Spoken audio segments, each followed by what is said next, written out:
তোমার কাছে আমি এই আশা করি নাই যে তোমরা এরকম একটা খারাপ কাজ করবা। মেম্বার সবাই আছে, দেখি কি করা যায়। আসসালামু আলাইকুম। ওয়ালাইকুম আসসালাম। মেম্বার সাহেব, আসসালামু আলাইকুম। তাহলে বিষয়টা শুরু করা যাক নাকি আপনারা কি করেন? হ্যাঁ করেন, শুরু করেন। মেম্বার সাহেব যদি অনুমতি দেন তাহলে আমি কিছু কবার চাই। তুমি যাই বলো, আমি সোহানকে ছাড়া বাঁচবো না।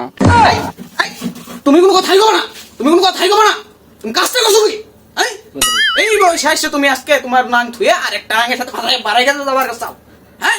মেম্বার সাহেব বসেন, বসেন, বসেন। গরম হইন না বেশি, বসেন।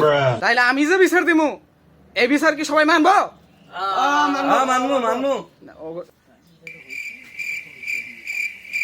তাহলে শেফালি তোমরা আর এরকম কইরো না। আঙ্গরও মুরব্বী মানুষের এলাকার ভিতরে আঙ্গর একটা নাম ডাক আছে, আঙ্গর একটা সম্মান আছে। তোমরা এক হয়ে যাও আর এরকম পাগলামি কইরো না, নাকি গন? হ্যাঁ, এক ওয়ার্ডে মনে হয় ভালো। তাহলে মিয়া ভাই আমি যে বিচারটা দিছি এটা তো আপনারা সন্তুষ্ট নাকি? হ্যাঁ, সন্তুষ্ট। তাহলে আজকের মতো আসি। আচ্ছা ঠিক আছে মেম্বার সাহেব। আর এগুলো মিলাই দিন, কি করবেন? পোলাপান মানুষ, আজকালকার পোলাপান। আচ্ছা ঠিক আছে, দেখি কি করা যায়। আচ্ছা ঠিক আছে, আচ্ছা।